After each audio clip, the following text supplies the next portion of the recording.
10 000 codeurs. L'Afrique, poumon de l'industrie mondiale du numérique. À travers sa jeunesse, accompagnée par les grandes sœurs et les grands frères du réseau d'experts 10 000 codeurs. 450 millions de jeunes entre 15 et 35 ans. Et si cette jeunesse était accompagnée dans les métiers du numérique? L'Afrique deviendrait le poumon de l'industrie mondiale du numérique. Du lundi au vendredi, 20h heure de Paris, des professionnels donnent du sens à leur carrière en devenant des repères pour la jeunesse africaine. Ce soir, 3e mardi du mois, branding. Ne soyez pas les meilleurs, soyez uniques et empathiques. Le thème de ce soir avec nos experts de Kinshasa. Quelle communication visuelle déployer pour soutenir votre message et renforcer votre marque? Devenez le Apple de votre secteur. Soyez prêts à conquérir l'Afrique, soyez prêts à conquérir le monde. L'Afrique, poumon de l'industrie mondiale du numérique, avec les grandes sœurs et les grands frères du réseau d'experts 10 000 codeurs. Des entrepreneurs ambitieux, des entrepreneurs intelligents, des entrepreneurs déterminés à briller au-delà de leurs frontières. Ce soir, la grande sœur Laetitia Massa, directrice générale Kinshasa.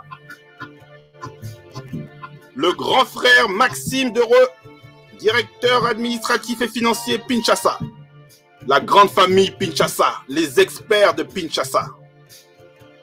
Les spécialistes du branding, partenaires stratégiques de 10 000 codeurs pour accompagner les entrepreneurs du continent à devenir les Apple de leur secteur. Les jeunes du continent, réveillez-vous. Ne soyez pas les meilleurs, soyez uniques et empathiques. 10 000 codeurs, l'Afrique, poumon de l'industrie mondiale du numérique, les 3e mardis, branding. Moussa, lui, est couturier et des clients. Moussa, il en a beaucoup. Et chaque client, c'est une demande différente.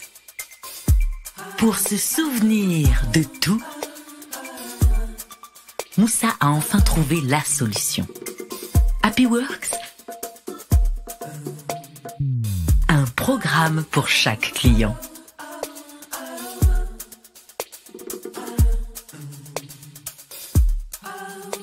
Quel tissu?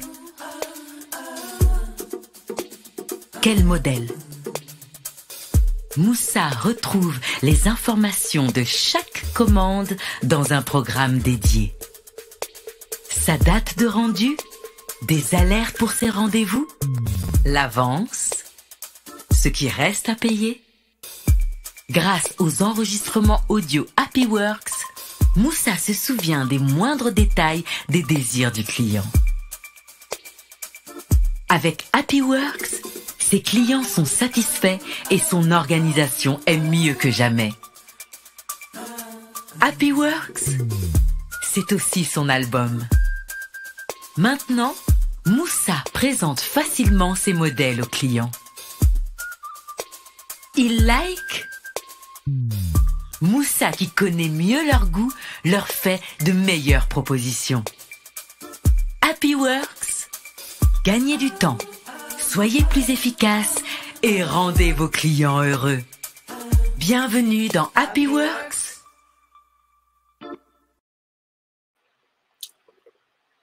Gagnez du temps, soyez plus efficace et rendez vos clients heureux.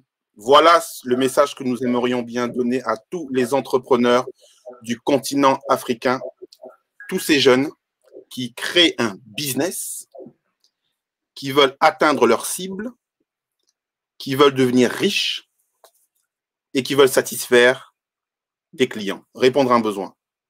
Mais attention, ce que nous apprenons ce soir, une fois de plus avec nos experts de Pinchasa, c'est que l'important, ce n'est pas d'être le meilleur, c'est d'être unique et empathique. Je suis Douglas Mbiondou, président de l'association 10 000 codeurs, 20 ans d'expérience en informatique, 5 ans comme salarié, 15 ans comme entrepreneur dans le secteur de la formation professionnelle.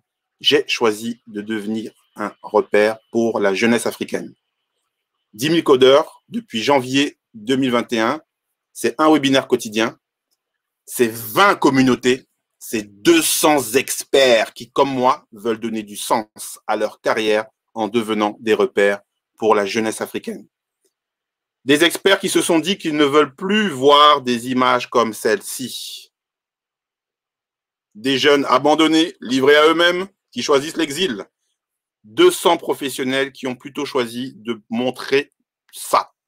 Donner l'opportunité à la jeunesse de découvrir le monde du numérique, métier, technologie, usage, et montrer l'importance du développement personnel et de l'entrepreneuriat. Et vous voyez, l'entrepreneuriat, c'est même le premier lundi, semaine 1. C'est pour vous dire l'importance. Donc, l'entrepreneuriat, pour nous, c'est très, très important. Entreprendre, c'est bien. Avoir une marque, c'est mieux. Faire en sorte qu'une marque déclenche des émotions, comme les amis de Apple. Il y a la communauté Apple. Quand il a son Apple, il dit ah, c'est même pas un ordinateur, c'est même pas un téléphone. Il dit que soit c'est son chéri, soit c'est son mignon, c'est sa chose, et que si ça tombe là, c'est la fin du monde, etc. Et donc, nous sommes 3e mardi du mois. On va parler de branding. Alors attention, j'ai du lourd ce soir. 5, 4, 3, 2, 1. Voici les experts de Pinchasa que je suis très content de retrouver. Bonsoir Tata. Coucou, bonsoir tout le monde. Bonsoir Douglas, merci de nous recevoir à nouveau. Ça fait 6 mois maintenant. C'est notre demi-anniversaire. Exactement, ça fait 6 mois, 6 épisodes, 6 punchlines, 6 rendez-vous avec passion, avec rigueur, avec professionnalisme et beaucoup d'informations. Bonsoir tonton Maxime. Bonsoir Douglas, bonsoir tout le monde. Merci de nous accueillir à nouveau. Ah non, moi je suis fan. Hein. Et les amis, je vous dis pas encore, hein, mais avec Pinchasa, on vous prépare un truc de ouf. Ça dit que nous-mêmes là, on va se rebrander. C'est-à-dire vous-même, nous que vous voyez là, vous aimez bien, mais attendez, il y a des choses qui arrivent, du lourd. Attendez la rentrée. Ce soir, le thème, voilà, le thème il est fort. Là, le thème de ce soir, quelle communication visuelle déployer pour soutenir le message, et renforcer votre marque. Donc, soutenir le message, renforcer la marque. Je vous passe le micro. On veut du Pinchasa. Alors, cette fois-ci, on a fait un méga long titre parce qu'on sait que vous aimez ça. On s'est dit, on va faire cadeau. Mais la réalité, elle est beaucoup plus simple parce que tu sais que nous, on adore tout simplifier, c'est Pinchasa. Et donc, on a résumé par pas de marque sans identité visuelle. Je vous laisse cogiter. La suite arrive. Ça, c'est intéressant.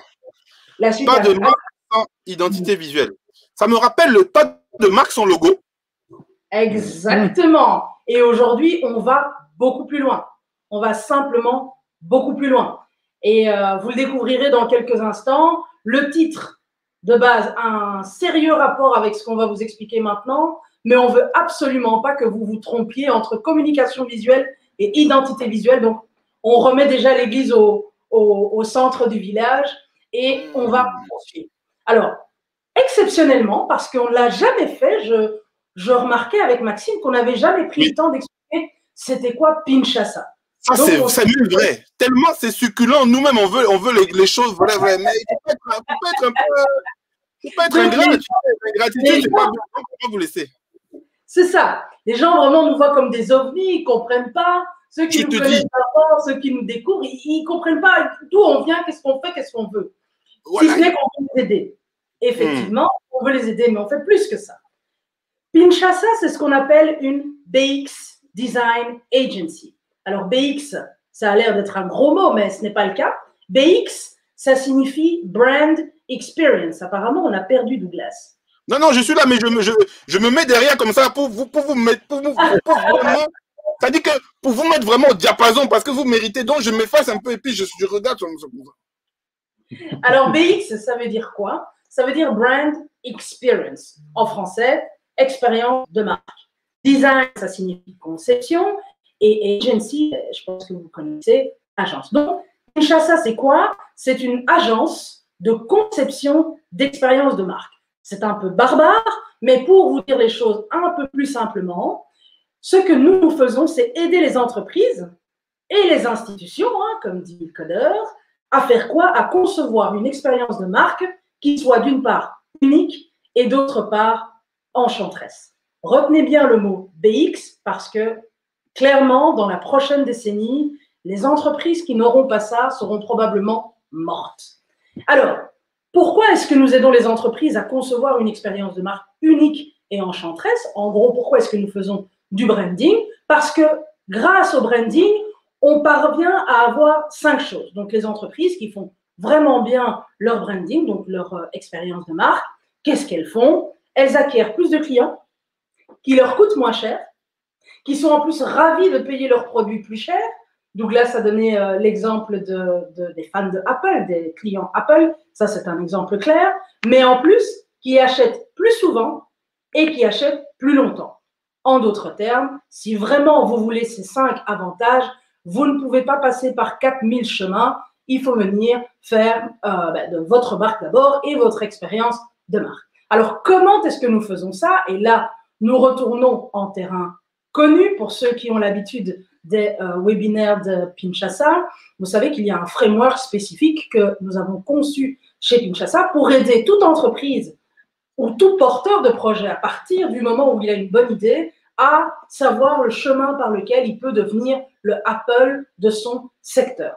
Et cela, ça se produit en suivant 3 grandes phases de développement de marque. La première phase, et on en a parlé précédemment et on y reviendra, c'est de définir en quoi nous sommes uniques en tant qu'entreprise, en tant que marque. La seconde phase, c'est d'approfondir notre connexion émotionnelle. Douglas en a reparlé tout à l'heure avec notre cible. Et la troisième phase, c'est enfin de capitaliser à fond sur l'expérience en renforçant donc l'expérience que toutes les personnes qui ont le moindre contact avec notre marque peuvent avoir parce que ça laisse des traces indélébiles et c'est ça qui fait la différence entre les marques qui gagnent et les marques qui perdent. Alors aujourd'hui, comme c'est notre habitude, on a parlé précédemment de stratégie, d'identité visuelle, d'application et website et de communication. On est allé dans la phase approfondir le mois dernier pour reparler de stratégie et aujourd'hui, naturellement, on va parler d'identité visuelle, mais comme vous le voyez ici, approfondie. Il y a une chose que vous devez absolument savoir, c'est qu'en fait, les gens ne lisent pas. Tu peux revenir, Douglas, on a besoin de toi, on a besoin de ton son. Oui, je suis là, moi je rate pas. Je suis là. Est-ce que tu savais ça, Douglas, que les gens ne lisent pas? Alors, c'est vrai que je sens que les gens lisent de moins en moins. Et je le sens d'autant plus depuis que je suis avec vous. Avant, je faisais des gros pavés comme ça. Maintenant, j'essaie de diminuer un peu. En tout cas, si vous voulez être lu, arrêtez d'imaginer que les gens vont, sauf s'ils sont forcés et qu'il y a un examen à la fin de la journée, les gens ne liront pas ce que vous écrivez. Ce qu'ils font, c'est scanner. Les gens scannent le contenu. Ils scannent le contenu. Et c'est la raison pour laquelle, et là vous allez voir le rapport avec le titre, votre communication visuelle doit être, votre communication doit être aussi, mais pas seulement, mais à prix doit être aussi visuelle. Alors, on va parler pourquoi la communication, on va revenir très brièvement là-dessus. La communication c'est simplement la transmission d'un message. La Ouais. communication visuelle, c'est quoi? C'est en fait la communication, donc la transmission d'un message au moyen de quoi? D'images, d'illustrations et de graphiques. D'accord? Donc retenez bien, communication visuelle indispensable à votre communication de manière générale, si vous voulez être compris, si vous voulez être lu. Et cette communication ne peut pas se passer d'éléments visuels. Ouais. Lorsque vous voyez des sites web ou autres où il n'y a que des écrits, vous pouvez être sûr que seuls les passionnés ou les gens forcés ou je ne sais qui vraiment a un problème de masochisme va s'atteler à vraiment tout lire. Il faut absolument que les gens prennent conscience, si vous nous suivez bien, que la communication visuelle est primordiale. Elle l'a toujours été, mais aujourd'hui encore plus, pour plusieurs raisons. Aujourd'hui, votre cible est extrêmement sollicitée.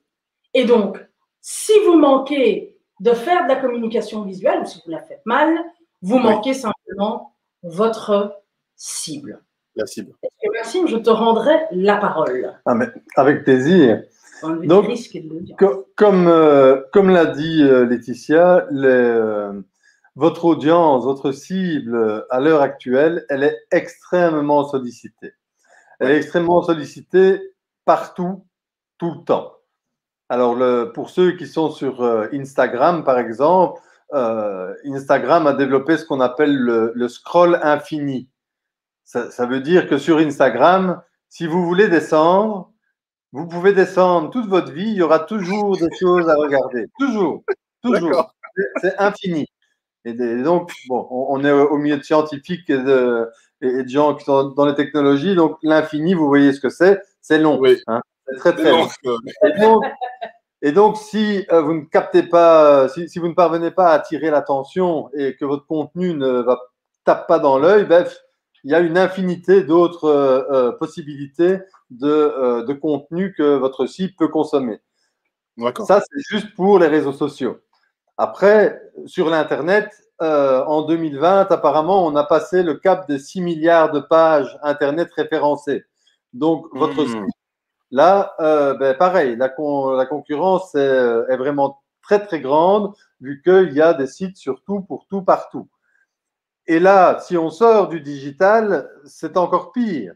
Entre les panneaux d'affichage dans la rue, la télévision, la radio, la signalétique, les t-shirts avec des inscriptions et tout ce qui traîne partout, le cerveau humain est vraiment attaqué de toutes parts de sollicitations pour son attention.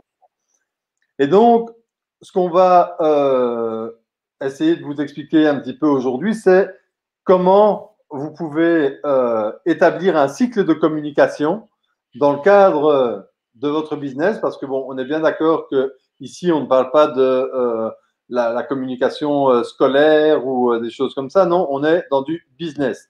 Le business, comme pour partout dans le monde, ça consiste à avoir des gens qui vont vous donner de l'argent ou quelque chose de valeur contre ce que vous allez leur donner. Je peux t'interrompre? Je t'en prie. Je vois les images, hein. Je vois les textes, l'image est importante et sollicitée. En fait, il y a une petite nuance là. L'image est extrêmement importante parce que la cible est, elle, hyper sollicitée. Donc, ne pas confondre image sollicitée, importante, etc. Je te rends la parole, sur Maxime. Alors, avant d'aller plus loin, évidemment, quels sont les risques que vous courez si vous ne faites pas de communication visuelle? Alors, évidemment,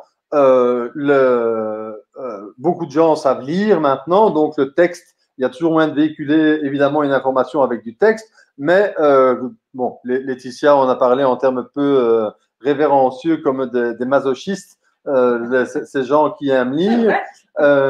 Mais c'est vrai que ce n'est pas du tout une majorité de gens qui vont aimer lire des longs textes avec des gros paragraphes, des mots compliqués, etc. Donc, si vous ne communiquez qu'avec du texte, ben, vous excluez de votre contenu une part assez conséquente des gens que vous voudriez toucher. Si vous ne faites pas de communication visuelle, l'autre risque, c'est que il n'y a rien pour attirer l'œil. Et donc, vous passez inaperçu.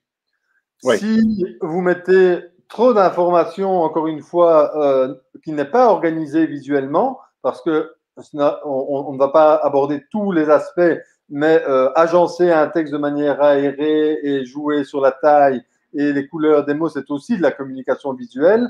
Oui. Mais alors, ça va demander trop d'efforts, même à ceux qui aimeraient bien lire, et ils vont se lasser et partir. Et l'impact de tout ça, enfin l'impact, la conséquence de tout ça, c'est que votre communication va manquer d'impact et donc Ouais. ne pas avoir les effets désirés. Alors, ce qui est important, avant que Max révèle le poteau rose, hein, parce que tu sais que… Oui, tonton, il faut révéler le poteau rose, il faut donner l'info. Il y a toujours des grandes révélations, mais ce qui est important à savoir, c'est que on ne peut pas faire de communication visuelle sans identité visuelle approfondie. C'est juste impossible.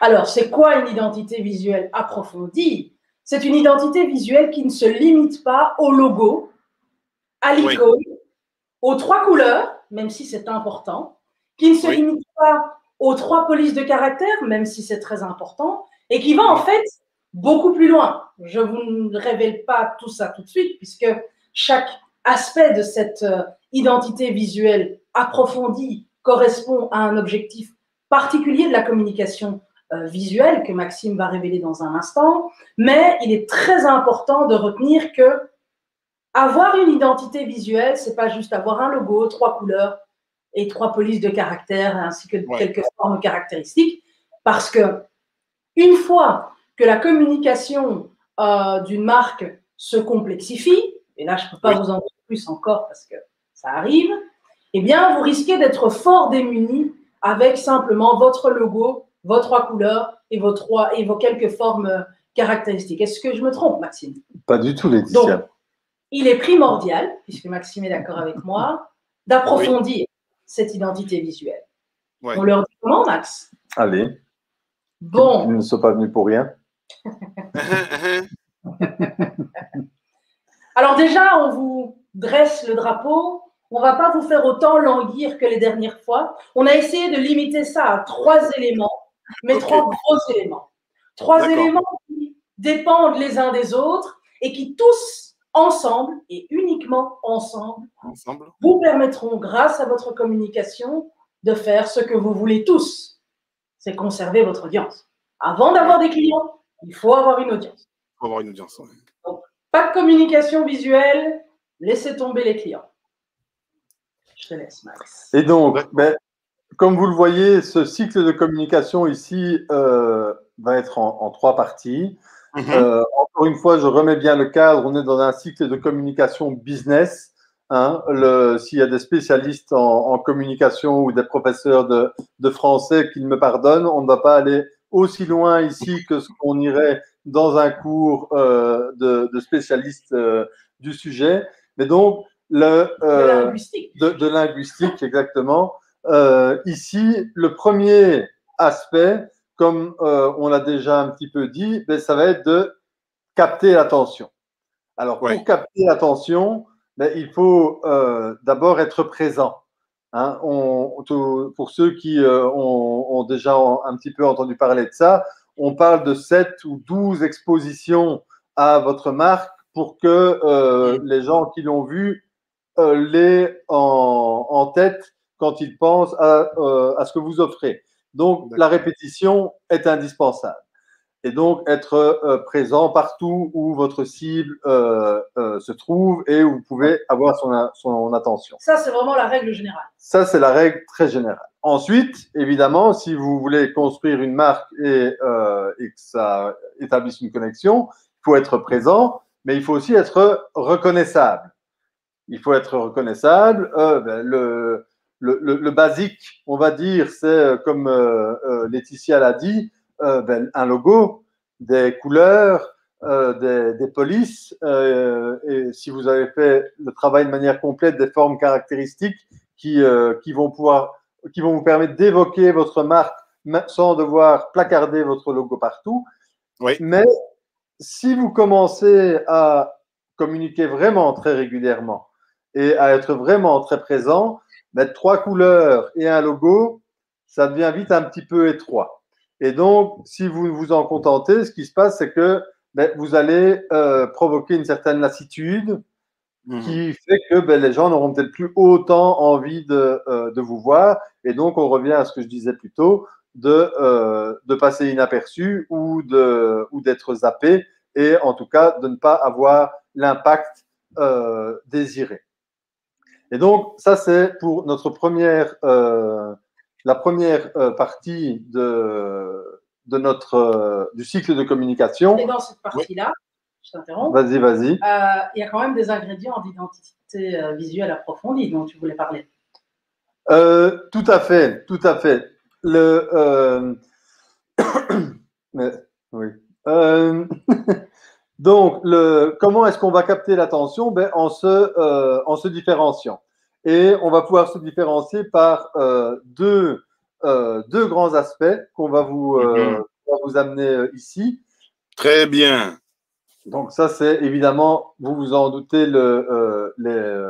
ce qui va suivre. La première chose, ça va être de pouvoir convertir votre audience. Et pour convertir, vous vous souvenez peut-être, vous avez peut-être déjà participé à des concours de pitch, ou si vous êtes entrepreneur, vous vous rappelez des débuts quand votre idée n'était pas encore totalement bien définie et que vous essayez d'expliquer ce que vous faisiez et en fait, c'était pas vraiment clair. Les mots ne sortaient pas facilement et la conséquence d'un message peu clair, c'est qu'il n'est pas convaincant. Ouais. Et donc, pour pouvoir convertir, il faut être clair. Il faut être très compréhensible. Mais comme on l'a dit, les gens ne lisent pas, ils scannent. Oui.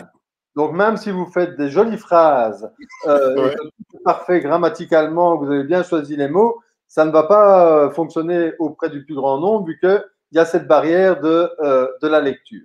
Et donc, c'est là qu'intervient le premier élément de communication visuelle que vous pouvez ajouter à votre identité visuelle de base, à savoir des pictogrammes. Alors, les pictogrammes, tout le monde en connaît, hein, on en voit partout. Quand on veut se rendre aux toilettes dans un endroit public, on sait tout de suite le type de signe qu'on doit rechercher. Dans le monde entier, ce sera la même chose. Et que vous soyez à Pékin ou à Paris, vous allez retrouver le petit bonhomme, la petite madame qui vous indique clairement, c'est par là. Alors, la particularité des pictogrammes dont vous avez besoin, ce sont des pictogrammes à l'image de votre marque. C'est vraiment le plus important. Lorsque vous pensez pictogramme, vous pouvez évidemment faire la même chose que tout le monde, mais lorsque vous construisez une marque, vous devez penser à deux exigences fondamentales. La première exigence, corrige-moi si je me trompe, c'est de faire en sorte que vos pictogrammes soient brandés. Les pictogrammes brandés, ils peuvent l'être par les couleurs, par le style, par toute une série d'autres aspects qui, d'une manière ou d'une autre, font penser à votre marque. Alors, il y a évidemment des pictogrammes légaux sur lesquels vous ne pourrez peut-être pas jouer, comme le sigle du recyclage, mais même là, imaginons que vous avez du rouge, on a le rouge foncé de Pinchassa, le rouge un peu plus clair et le gris ou le beige. Oui. On pourrait très bien penser que si Pinchassa était un restaurant et devait utiliser des pictogrammes, eh bien, une partie de la robe de la femme pour aller aux toilettes serait en rouge et le reste serait en gris. Ainsi de suite pour l'homme. On les maintient dans notre univers de marque et les pictogrammes sont des outils extraordinaires pour une marque lorsque, un, ils sont brandés, et deux, lorsqu'ils sont suffisamment simples. Parce que, comme Maxime l'indique, pour convertir des personnes, c'est-à-dire pour faire en sorte qu'elles passent à l'acte, il faut d'abord qu'elles aient compris le message. On parle de soutenir votre message de marque, votre communication doit être soutenue d'une manière ou d'une autre. La première manière de soutenir votre message, c'est effectivement de le rendre compréhensible à des gens dont on sait qu'ils ne lisent pas, ils scannent. Donc, mettez des éléments visuels, graphiques, évidents. Et pour être évident, il faut être simple. Pour être au service de votre marque, il faut être brandé. Je te rends la parole pour les quelques cas d'usage, Maxime. Alors, les quelques cas d'usage, la plupart d'entre vous les connaissent. Donc, on va parler des plus simples que tout le monde a dû voir. Et là, on parle de la signalétique, comme ce que je viens d'expliquer avec ce signe pour les toilettes. Mais on a aussi la plupart des machines qu'on utilise régulièrement. Si vous avez encore un lecteur de DVD, il y a ce petit triangle sur le côté que tout le monde peut interpréter comme le bouton play pour commencer à jouer quelque chose. C'est ça. Là où ça a été extrêmement popularisé ces dernières années, c'est évidemment les interfaces d'applications web et mobile. Hein, là aussi, tout le monde connaît cette petite boule sur une demi-boule qui vous indique que vous allez retrouver la balle et donner votre profil. Donc ça, c'est un deuxième cas. Si vous voulez simplifier votre site ou créer une application mobile, mais il est essentiel d'avoir des icônes parce que sur un écran de téléphone, vous n'avez évidemment des pictos, pardon. Sur un écran de téléphone, vous n'avez évidemment pas la place pour mettre profil, fil d'actualité ou écran d'accueil. Hein, et donc, c'est pour ça qu'on va utiliser le pictogramme d'une petite maison pour l'écran d'accueil et le petit bonhomme pour le profil. Une autre utilisation très fréquente, c'est les emballages. Alors, si vous avez des bouteilles de bière consignée, vous allez toujours avoir ce petit signe qui indique que la bouteille est consignée. Dans les restaurants, vous pouvez aussi avoir des pictogrammes pour les allergènes et ce genre de choses. Enfin, là où c'est très utile dans le cadre de l'entreprise, c'est quand vous devez souvent expliquer vos process. Parce que si vous devez expliquer comment ça se passe une commande chez vous, encore une fois, vous pouvez faire 2 pages de conditions de vente écrits en tout petit, tout dans le bas de votre site. Mais bon, il faut rester honnête, les conditions de vente ne sont pas lues par tout le monde. Par contre, si vous faites une petite infographie avec un petit caddie pour dire passez votre commande, une main avec des billets pour dire payer, et puis un petit camion pour dire livraison, tout le monde va comprendre très facilement qu'en 3 étapes, le processus se passe une fois que vous avez passé votre commande, payé et pour être livré. Je pense que j'ai un petit exemple. Est-ce que vous voulez un exemple en fait? Allez. On y va. C'est rare, hein, les exemples, mais on va vite vous prendre un petit exemple. Est-ce que tout le monde le voit? Oui, c'est bon. Ouais, il arrive. Là, par exemple, vous avez ce que depuis le début de Pinchasa, nous faisons et qui nous permet en fait, de vendre en 5 minutes, ce que d'autres peuvent peut-être prendre un quart d'heure pour vendre. C'est en fait la schématisation, on va dire, du process d'achat des pins. OK. Et ce process, il est en maximum 5 étapes parce qu'on a parlé de simplicité dans la communication visuelle. On sait que les gens ne lisent pas. Ils veulent voir des icônes, ils veulent voir des chiffres, ils veulent voir des choses qui sortent de l'ordinaire. Et donc là, on a très simplement un process avec lequel dans lequel on a intégré des icônes qui ont simplement l'une de nos couleurs. Mais on aurait pu les brander encore plus si on avait voulu ressortir certains éléments. Là, vous voyez que c'est une manière très simple d'utiliser des icônes, des pictos, mais des pictos, il en faut. Et sans ça, on n'aurait pas pu communiquer de la même manière. Est-ce que je me trompe, Max? Non. D'accord. Donc ça, c'est une petite illustration. Comme vous pouvez le voir, ça rend le contenu beaucoup plus léger.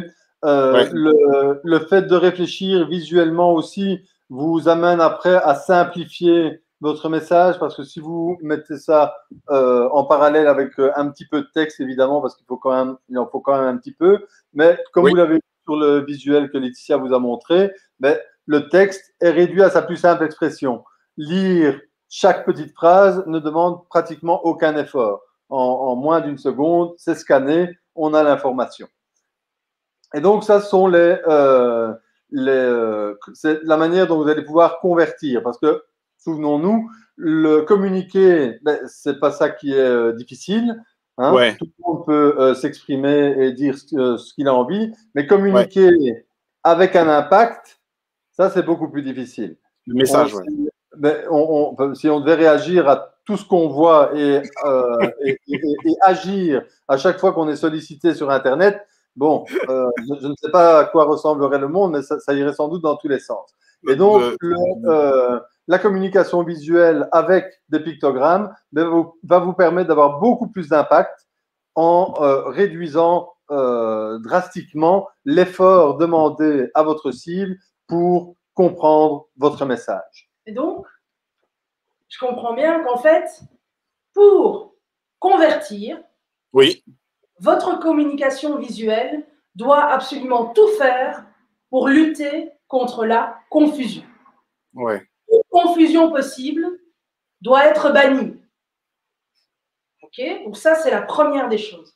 La deuxième des choses sur laquelle Maxime va embrayer, c'est qu'elle doit aussi lutter contre la fatigue. Elle doit lutter contre la fatigue. La fatigue. Parce que les gens sont hyper sollicités. Quand ils ont l'habitude de voir votre marque, à un moment donné, ils se disent, bon, ben, c'est déjà vu, quand j'aurai le temps, etc. Donc, vous êtes obligés de quand même jouer d'une manière ou d'une autre sur l'effet de surprise. Le problème, c'est que la majorité des designers graphiques, enfin, on dit designer, mais infographistes plutôt, ont tendance à très bien comprendre ce principe de surprise qu'il faut créer. Et leur manière de lutter contre cela, c'est de réinventer la roue. Alors, on voit un visuel d'une entreprise, et puis la fois d'après, on revoit une autre œuvre d'art, on ne comprend plus rien. Alors, comment faire Comment faire pour maintenir l'effet de surprise, lutter contre la fatigue, et en même temps ne pas détruire sa marque en réinventant la roue dans tous les sens, Maxime? Mais c'est très simple. Donc, il y a eu le premier aspect avec les pictogrammes. Maintenant, un autre aspect important de la communication visuelle, ce sont les couleurs. Ce sont les couleurs. Et là, évidemment, chaque marque a des couleurs avec lesquelles ils peuvent jouer. Donc, petit rappel d'il y a 4 webinaires. Les couleurs, idéalement, doivent être choisies avec 2 couleurs très contrastées. Donc là, comme vous voyez, on a sur le visuel que vous voyez, le beige et le gris foncé permettent une lisibilité parfaite. Hein, et donc ça, c'est un des éléments pour bien choisir ces 2 couleurs de base. Et vous voyez que le rouge attire l'attention, c'est ce qu'on appelle la couleur d'accent. Mais puis, comme vous le voyez avec ce petit disque, ce petit anneau qu'on vous a montré, si on avait utilisé que ces 3 couleurs, ben, on n'aurait pas du tout eu le même effet. Et donc, on a ce petit rose ici qui est venu. Il ne le voit pas, je peux le faire avec mais donc, c'est ce petit rose qui fait partie de l'identité visuelle de Pinchasa, parce qu'on voit bien que c'est lié au rouge qu'il y a à côté, mais ce n'est pas ni le crème, ni le beige, ni le gris foncé, ni le rouge. Et donc, là, c'est ce qui va vous permettre d'apporter de la nuance et d'attirer l'attention. Parce que là, dès le début, on a pu attirer l'attention sur le fait qu'il y aurait 3 étapes, et puis il y en a eu une, et c'était clairement évident qu'il y en avait une, et puis on a pu en ajouter une deuxième, et cette variante de notre rouge permet ce genre de subtilité. Et ici, on parle juste d'un petit anneau en 3 morceaux. Hein, on ne parle pas encore d'une infographie sur l'impact du manque de digitalisation sur la jeunesse africaine et où on voudrait mettre tout ça en une illustration claire pour tout le monde. Donc,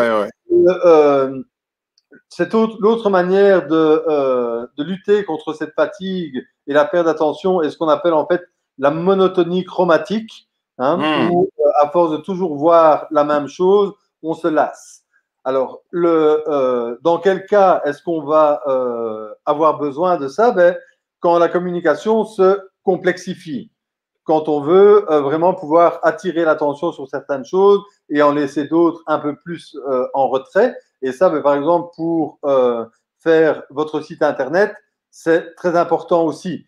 Vous savez qu'il faut toujours avoir un call to action, un bouton principal, mais parfois, on doit quand même mettre un deuxième bouton qui va, par exemple, dire le bouton principal, c'est commander, mais à côté, ils ne veulent pas commander, on va mettre en savoir plus. Mais ce en savoir plus ne peut pas avoir la même couleur que le commander. Mais il ne peut pas non plus avoir une couleur qui a l'air de venir d'un autre monde et qui n'a rien à faire sur votre site. Et donc, c'est à ce moment-là que élargir votre palette de couleurs est intéressant. Alors, par exemple, quelque chose qui n'est pas très connu, mais qui, quand on regarde, est assez impressionnant, c'est la page de résultats de Google. Alors, quand on regarde une page de résultats de Google, vous allez me dire, mais c'est en noir et blanc. Hein. Mais en fait, Google a 6 grilles. Il y a 6 nuances de gris sur cette page de résultats. Et quand vous la regardez, ben, vous allez voir que en fonction de l'importance que Google donne à ce qui est écrit, ben, ça va être un gris de plus en plus foncé. D'accord. Et ce que Google ne veut pas que vous voyez, que vous voyez moins, ben, ça va être un gris un petit peu plus clair. Et donc là, vous voyez les onglets, par exemple, sont assez foncés. Il faut qu'ils ressortent. Le nombre de résultats totaux, bon, c'est intéressant, mais ça n'intéresse pas tout le monde, il faut bien l'avouer. Mais ça, c'est un gris beaucoup plus clair. Ensuite, vous allez avoir l'URL qui, elle, est presque noire. D'accord, qui est encore dans un autre gris. Donc, tout ça pour dire que si vous voulez apporter de la nuance à votre contenu, ben c'est avec ça qu'on doit jouer. Et là, on est sur une des premières entreprises du monde, hein, et qui l'a très bien compris parce que malgré qu'elle ait un logo arc-en-ciel, ben, elle n'a pas mis les résultats de sa page avec les couleurs de son logo. Elle a utilisé une palette complémentaire de nuances de gris qui lui permet de hiérarchiser un texte simple. Tout à fait. Parce que la plupart du temps, le texte, ce sera en noir sur fond blanc. Et donc, si vous voulez pouvoir avoir ce genre de nuances, c'est d'une palette de gris que vous avez besoin. On va revenir maintenant aux couleurs. Un autre aspect pour lequel on a besoin de nouvelles couleurs, c'est quand on veut lancer des nouveaux produits. Alors là, je vais vous demander de vous imaginer au supermarché et de vous projeter dans un monde où Coca-Cola, quand il a sorti Fanta et Sprite, s'il avait mis toutes les étiquettes en rouge. Et si Coca, Fanta, Sprite, Minute Maid et toutes les autres boissons de Coca-Cola Company, si Coca-Cola avait décidé que tout devait être Coca-Cola, Coca-Cola. Ben, quand vous iriez au supermarché, vous seriez perdu et finalement, vous seriez face à un énorme mur rouge et ça vous embêterait tellement que vous irez sans doute au rayon d'après où c'est plus facile de trouver où est le jus d'orange et où est l'orangeade.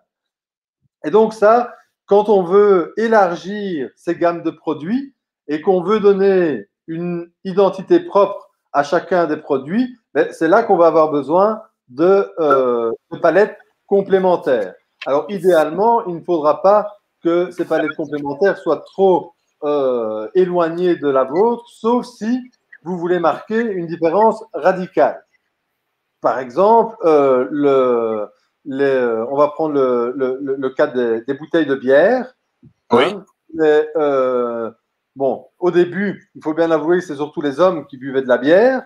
Les brasseurs se sont rendus compte qu'ils perdaient en fait la moitié du marché potentiel. Et donc, ils se sont dit, qu'est-ce que les femmes aiment bien? Les femmes, elles préfèrent que ce soit un petit peu plus doux, un petit peu plus sucré. Et donc, on va faire des bières aux fruits. Et quelle est la couleur de 90% des étiquettes de 90% des bières aux fruits? Ben, c'est rose ou rose foncé. et parfois Oui. rouge. Mais on est clairement dans je vais dire entre guillemets, le cliché. Hein. Le Oui. rose, c'est pour les filles. Et bon, le bleu, c'est pour les garçons, même si toutes les bouteilles de bière ne sont pas bleues. Mais dans ce cas-là, pour clairement marquer le marché, le segment qu'il vise, faire des bières avec des étiquettes roses, ben, vous voyez tout de suite si c'est pour vous, si vous êtes une femme, ou si c'est pour votre femme, si vous êtes un homme. Tout à fait. Et donc, en résumé, avoir plus de couleurs, et plus de couleurs, en général, ce qu'on fait, comme dans le cadre de ce rose, c'est qu'on va prendre les couleurs de base, Ouais. et puis on va leur mettre un petit peu de blanc, un petit peu plus de blanc, un petit peu plus de blanc, un petit peu plus de blanc, et dans l'autre sens, on va mettre un petit peu de noir, et un petit peu plus de noir, et un petit peu plus de noir, et c'est comme ça qu'on peut créer un ensemble de tons des couleurs de la marque qui va permettre de hiérarchiser, D'accord. hiérarchiser les informations qu'on veut donner. Comme vous le voyez ici, le plus important sur l'image, en fait, c'est ceci. Oui. Ce qui est moins important, c'est cela. Si on doit revenir en arrière, le plus important, c'est d'abord ceci. Ensuite, cela. Ensuite, ceci. Et puis, on voit un lien. La couleur joue énormément. Je vais vous donner un exemple pour soutenir ce que vient de dire Mathilde sur le foncé. Donc, vous voyez que ça, c'est en fait du gris. Ça, c'est beaucoup plus contrasté. Donc, ça vous paraît plus important que ça.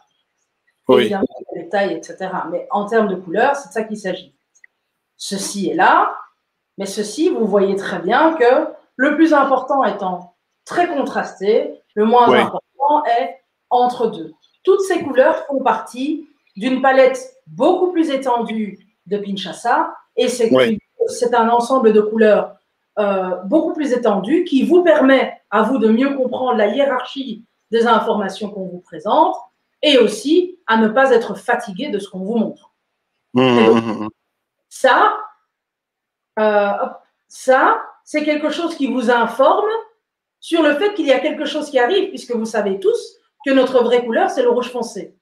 Oui. Quand vous voyez que ceci, vous attendez quelque chose. Mais je te dis, grand Tanti, c'est ça qu'on attend même le troisième. Là, le troisième, on attend ça depuis. Alors, je vais résumer ce que Max a dit il y a un instant. Ouais. Le plus important pour respecter un cycle de communication visuelle qui conserve votre audience, c'est de capter l'attention de votre audience, et vous ne capterez pas l'attention de votre audience avec un pavé d'écrit, etc. Donc, picto pour capter l'attention. Deuxième chose, c'est de conserver cette attention pour convertir. Donc, il faut que votre message soit compréhensible sans demander trop d'efforts. Oui. Et pour ça aussi, picto. La troisième chose, tu veux le révéler ou je le dis? Vas-y. Okay. Ils ont attendu longtemps. La troisième chose, parce que vous avez été sage. Vous nous dites ça. Nous, on attend ça depuis. On attend depuis. C'est le troisième, la troisième.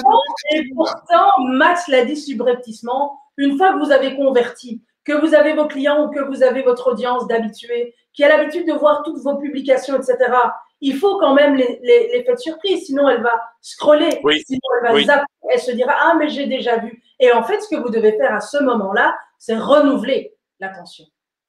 Et pour renouveler l'attention, il faut casser avec la monotonie visuelle, comme on a appelé la monotonie chromatique. Pour casser avec cette monotonie chromatique, il y a deux outils très simples, on va dire trois principes très simples. Le premier principe, c'est la roue chromatique. On va vous le montrer sur Google dans un instant, sauf si tu veux partager ton écran, mais je peux le faire. La roue chromatique. Alors, c'est quoi la roue chromatique? C'est en fait une roue qui vous montre toute une série de couleurs qui sont complémentaires les unes aux autres. Et donc, il y a des couleurs qui ne vont pas les unes avec les autres. On est d'accord? Il y a des couleurs qui ne peuvent pas aller les unes sur les autres.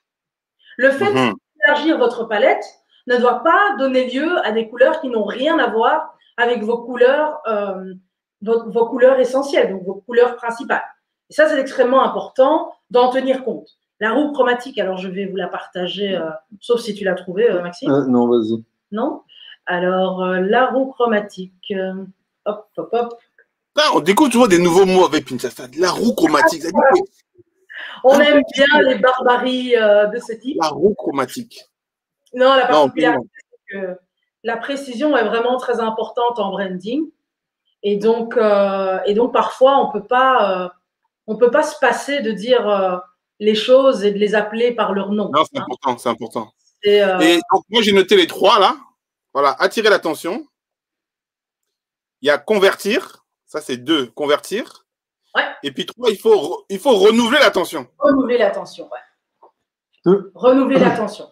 Donc, pour attirer l'attention, il faut lutter contre les écrits, les pavés. Oui, les pavés. Il faut lutter contre la confusion. Et pour renouveler l'attention, il faut lutter contre la fatigue, autrement dit, la monotonie chromatique. Et quand on parle de chromatique, ce sont des couleurs, hein, comme Maxime l'a indiqué. Ça, c'est un exemple de roue chromatique. Vous voyez que le orange, par exemple, et le bleu risquent d'être a priori complémentaires, hein, à vérifier. D'accord. Et ainsi de suite. Il y a aussi d'autres types de comme ça, mais voilà, il faut être très prudent avec ça. C'est pas aussi simple que ça.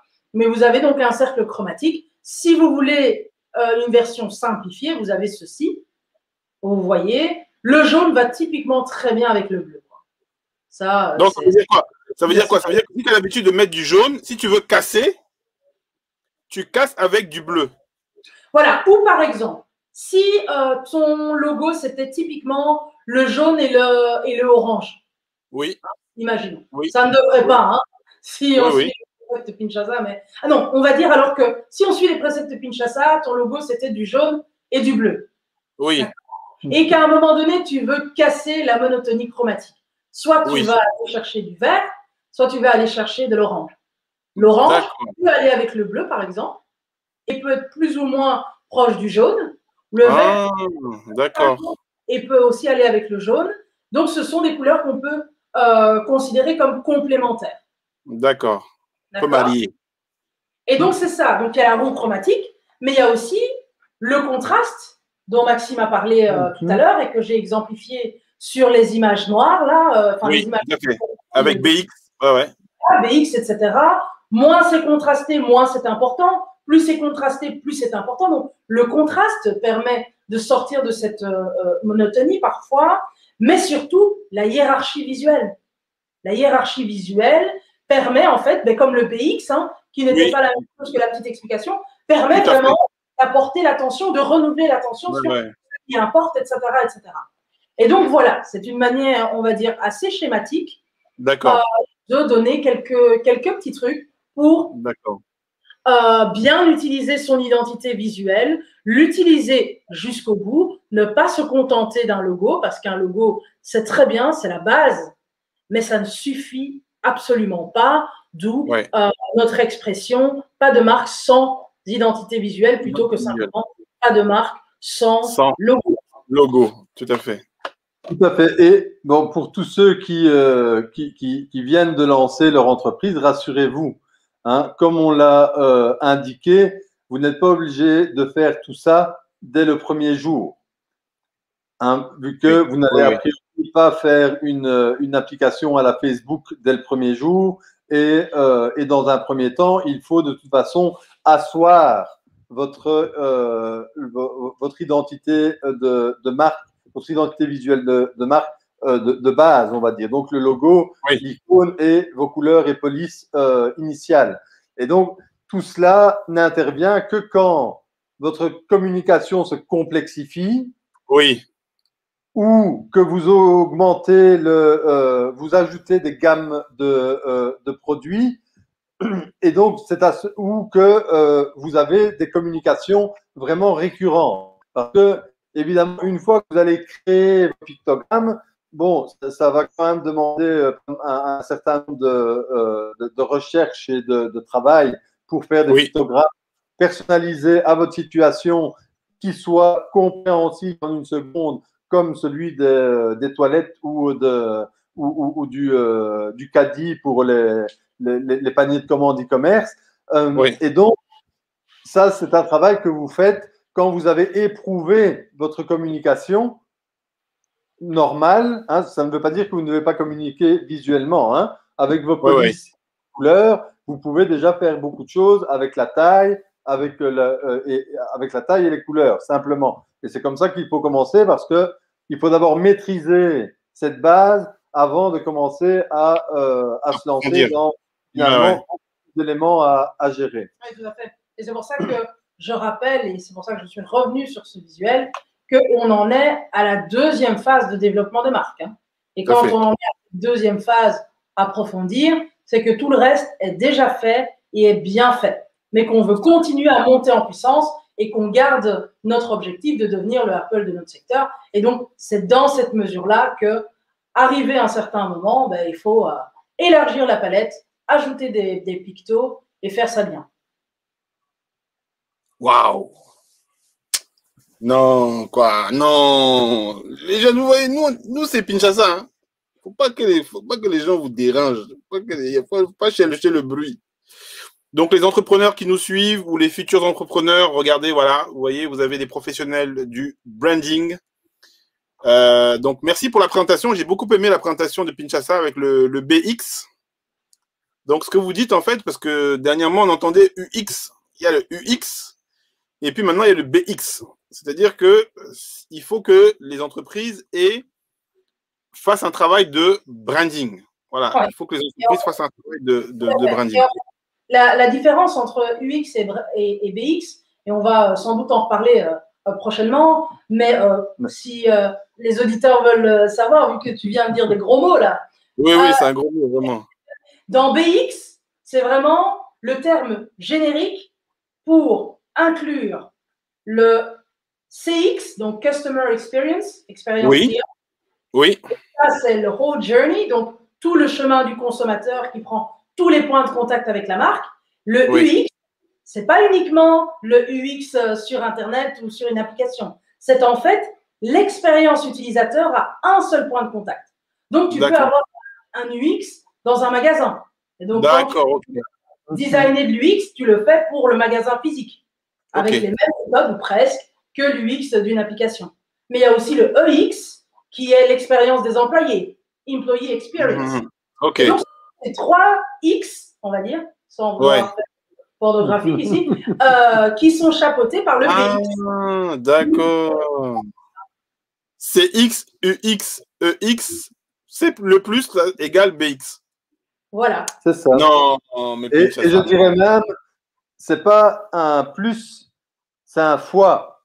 Oui, parce que si vous donnez une expérience unique et enchanteresse à vos employés et que vous étudiez le chemin du consommateur parfait et que à chaque interaction avec vos employés ou avec vos applications et autres, c'est parfait aussi, mais ça a un effet démultiplicateur. Exactement. C'est pas seulement la somme des expériences, c'est vraiment le produit des expériences. Waouh. Non, c'est du lourd. C'est du lourd. Non, c'est top. Hein. En tout cas, moi, je suis très content. Je rappelle à nos auditeurs que voilà, Pinchasa, c'est du lourd. C'est leur métier. Ils font ça avec passion. Ils font ça avec précision. Vous avez vu les mots. Même des fois, quand il y en a un qui dit un mot, l'autre, il dit non, c'est pas le mot là. C'est là. Ah, moi j'adore. Non, la précision, parce que tu vois, comme tu es un être humain, de temps en temps tu fléchis un peu, et puis l'autre il dit non, c'est pas ça, c'est pas comme ça. Donc ça j'aime beaucoup. Donc là on a Josué. Alors Josué par exemple, c'est intéressant. Josué c'est un entrepreneur qui a un projet qui est identifié. Hein, il crée des sites avec le no-code. Il a créé un moteur justement pour créer des sites avec le no-code. Et on invitera éventuellement des entrepreneurs pour qu'ils viennent aussi témoigner, faire des retours. Et Josué, il nous suit, hein, donc il nous suit vraiment régulièrement. Il est congolais d'ailleurs. Hein. Josué, RDC. Il est ici en France, mais lui c'est RDC. Donc ça fait partie des entrepreneurs à fort potentiel qui, je pense, vont aussi avoir besoin de travailler sur leur marque. Et c'est pour ça, je pense qu'il boit vos paroles et il est très content des webinaires qu'on peut animer. Donc là, il est un peu dans l'ombre, hein, mais il aura l'occasion de venir et peut-être s'exprimer. C'est lui qui met ici intéressant. C'est comme nos amis, les intéressant. Ça dit, c'est le mot qui résume un peu beaucoup de choses, que dans sa tête, ça bouge là, et puis c'est l'effet de surprise. Tu vois, c'est la nuance, c'est le truc chromatique là. Il dit, ah non, il y a un petit truc là, il y a un petit changement. En tout cas, je suis très content, donc on arrive pile poil à la fin du timing. Est-ce que vous avez un dernier mot pour nos auditeurs et peut-être aussi pour les entrepreneurs qui hésitent à se faire accompagner sur le branding? Parce que moi-même, le branding, bon, moi, j'entendais branding, j'ai dit c'est beau, et puis j'ai découvert que finalement, c'est beaucoup de choses. Et là, ce que vous venez d'expliquer, là, c'est vachement intéressant. Hein. BX égale CX croix UX croix EX. C'est magnifique. Hein, Josué? Ouais, il dit. Donc, Josué est très intéressant. Hein. No Code, j'aimerais bien l'inviter à un webinaire No Code, aussi un webinaire branding. Parce que voilà, c'est des entrepreneurs qui sont un peu, tu sais, des entrepreneurs qui viennent un peu du monde de la tech. Tu sais, les nous là. Ah, on a perdu le son. Tu as perdu le son, on ne t'entend plus.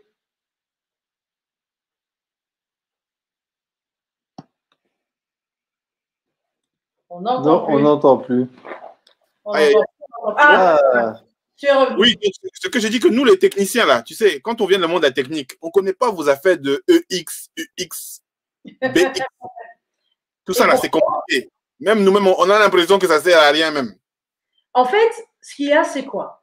La réalité, c'est que chaque fois qu'on crée une entreprise, on espère secrètement ne pas avoir de concurrents. Et on se rend souvent vite compte qu'en fait, la concurrence, soit elle est déjà là, soit elle va très vite arriver dès qu'elle verra qu'on a du succès ou qu'on a compris quelque chose qui n'était pas encore compris. Oui. Il y a deux manières de se protéger de la concurrence. La première manière, c'est la manière très très chère. On dépose un brevet, 30 000 €.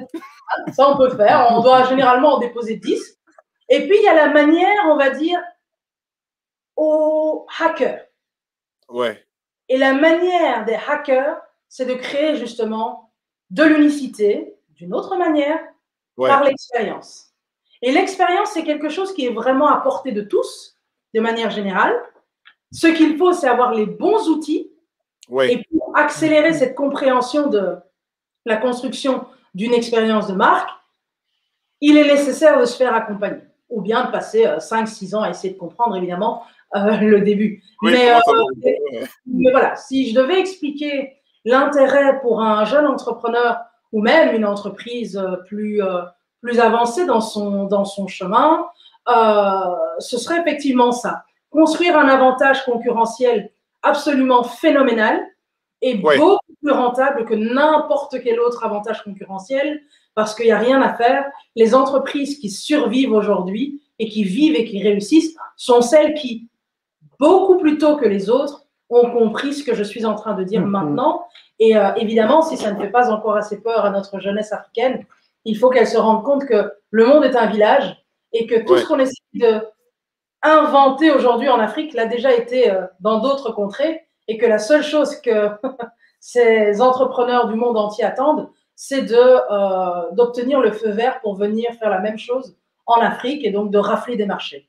Et si les entrepreneurs africains ou les jeunes entrepreneurs d'Afrique, on va dire, ne se rendent pas compte de l'importance de créer cet avantage concurrentiel impalpable qui est l'expérience de marque, eh bien, la seule chose qu'ils vont faire quand ils créeront leur entreprise, c'est de préparer le marché, surtout lorsqu'ils font de l'innovation. Ils prépareront tous les investissements et puis ce seront des joueurs d'autres pays qui viendront et qui, au-dessus du service ou du produit, ajouteront l'expérience et donc gagneront le combat. C'est comme ça que ça se passe dans le reste du monde. Ce serait dommage que les Africains manquent le coche là-dessus aussi. Waouh. Donc, effectivement, tu fais le travail pour les autres. Et puis, ils viennent et puis ils te déclassent. Et puis, on pleure.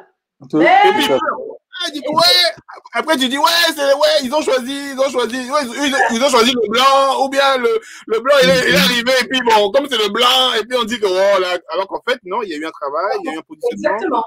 Il y a eu du On BX. s'en rend pas compte. Mais oui, Il y a eu du c'est ça. BX. Alors, Et on ne dit pas ça juste pour prêcher pour notre chapelle, mais les entreprises les plus profitables du monde sont celles qui ont le meilleur branding et qui offrent la meilleure expérience. Ouais. Point. ouais. Il n'y a pas Unicité et enchantement. Unicité, enchantement. Et évidemment, quand on ne s'y intéresse pas, on peut croire que bon, ils ont acheté leur premier contrat, ils sont aidés par le gouvernement, ils étaient peut-être prêts pour commencer. Ils ont les relations. Exactement. Alors, il y a peut-être des parties vraies, hein, parce que pour lancer un empire, ça prend du temps et on ne gagne pas forcément d'argent dès le premier jour. Mais ce qu'ils ont fait, c'est vraiment construire une marque. Et construire une marque, ben, c'est à la portée de tous. Et là, vraiment, je veux insister pour tous ceux qui écoutent, c'est à la portée de tous. Le travail qu'il y a à faire, la réflexion qu'il y a à mener, les décisions qu'il y a à prendre peuvent être prises aussi bien par un porteur de projet qui n'en est qu'au tout début que par une entreprise déjà assise, même sur un demi-continent, comme on pourrait dire de Vodacom, MTN ou RTL. Je veux dire, toutes ces entreprises, malgré leur assise quasi-continentale, peuvent toujours souffrir si un jour un Apple des télécoms décidait de s'attaquer à l'Afrique et d'offrir un service irréprochable et enchanteur. Et donc, vraiment, quel que soit le niveau de votre entreprise, tout petit ou très grand, c'est une réflexion qu'il n'est jamais trop tard pour commencer à la mener. Super. Bon, on dédicace à notre ami José. Voilà son site. Hein. Donc, Ewani.co. Voilà. José, tu es mon gars, non? Tu es mon gars, tu es mon ami. Tu es dans les réseaux. Donc, Josué fait partie justement de ces entrepreneurs. Alors, une petite dédicace aussi, parce qu'à côté de Jimmy Coder, il y a un autre projet qui s'appelle donc le projet Eurafrica, où justement, on veut que des entrepreneurs qui sont en France et qui font des choses avec l'Afrique puissent justement s'organiser et s'entraider. Et donc, Josué, il a intégré ce réseau-là. Donc, c'est quelqu'un de compétent et c'est vrai que lui comme moi, hein, il n'y a pas longtemps, hein, on découvre à travers vous cette notion vraiment de branding et tout ce que vous dites là, on l'a vécu. C'est-à-dire qu'on a son petit truc et puis on voit quelqu'un qui débarque et puis on dit que maintenant c'est lui qu'on voit partout et puis on dit les dépôts de vin, on dit la marabout, on dit il y a tout dedans. Alors que non, c'est lié à ce webinaire. Voilà. Merci encore pour votre performance. Je pense que là il y a du monde. Ça... Les gens réagissent toujours à la fin. Ah, vraiment. C'est quand on va fermer la boutique que vous vous réveillez. Il faut mettre de temps en temps un petit mot au milieu. Ah, oui, encourager aussi nos experts. Vous attendez qu'on va dire c'est fini, et puis maintenant vous dites non. Donc, Rosta, donc tout ça, ce sont des personnes, hein, n'hésitez pas, on aura l'occasion. Parce qu'il faudra qu'on fasse une petite spéciale quand même, hein, où les gens viennent témoigner et donner leur avis sur ce qu'ils ont vu un petit peu, ou sur ce qu'ils ont appris, ou peut-être aussi que vous puissiez évaluer peut-être en live. Alors, je sais pas, on n'a pas préparé, hein, mais donnez un peu comme ça votre avis d'expert en live sur 1 ou 2 ou 3 logos. Hein, on va faire ça avec Josué. Hein, Chiche? Avec grand plaisir. Avec plaisir. Hein, Josué, ça dit que pour toi là, comme toi et moi on se connaît, les experts de Pinchasa vont évaluer un peu ton univers et puis donner peut-être 1 ou 2 conseils pour avancer. Parce que lui, il crée des sites pour les autres. Donc, c'est intéressant parce qu'il crée des sites pour les autres. Et lui, c'est vraiment le côté technique. Donc, peut-être qu'aussi, en plus de ça, il pourrait conseiller les autres aussi, justement, ses clients, de faire un travail sur le branding. Tout à fait. C'est nécessaire. Je pense que les gens avec qui ils travaillent ou les clients, peut-être, ils ont pas aussi soit ils ont un logo, soit ils ont un début d'identité, mais ils n'ont pas ce travail de branding. Donc, Josué, tu vois, la collaboration, partenariat, Ewani, et puis, voilà, Pinchasa, la RDC, dédicace, la famille. Bon, je vous dis bye-bye. Bonne continuation. Ciao. Bonne continuation. Merci encore de nous enchanter. merci de nous guider, merci de nous permettre de relever un peu la tête, nous autres entrepreneurs, et de nous conseiller de devenir uniques et empathiques. Bonne continuation. Dédicace à la RDC avec le prof d'informatique. Bye bye. Ciao, ciao. Ciao, ciao. Bonjour à tous, je vous souhaite la bienvenue au cours d'informatique. Cours d'informatique, mais il n'y a même pas d'ordinateur. Et c'est la première et la dernière fois. Hein. C'est la première et la dernière fois. Avant de commencer, je veux que vous sachiez qu'ici, tous les plus grands de l'informatique sont passés. Serge Matungulu, premier créateur d'un site internet sans coupure de courant. Franck Ribéry du Bayern. Steve Jobs, Bill Gates, paix à son âme. Et pardon, c'est l'inverse. Tous les grands sont passés ici.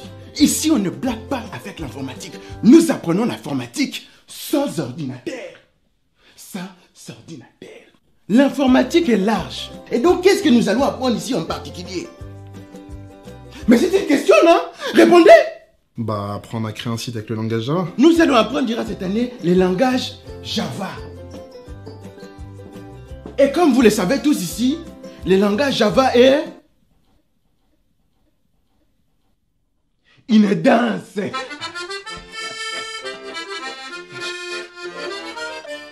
Le langage Java, c'est une danse maintenant? Mais monsieur, le langage Java, c'est un langage de programmation informatique. Mais tais-toi, toi, qu'est-ce que tu connais la Java? Tu n'étais même pas né quand il y avait la Java. Laisse-moi danser ma Java. C'est trop. Et on a un site à terminer avant la fin de l'année, venez, on se casse. Oh, mais vous allez où là? On va à l'école d'en face, eux au moins ils ont des vrais ordi. Et un vrai prof. Mais vous m'avez demandé la Java. Il revenait, non, c'est ça la Java. Tu as loupé ta vie sur moi.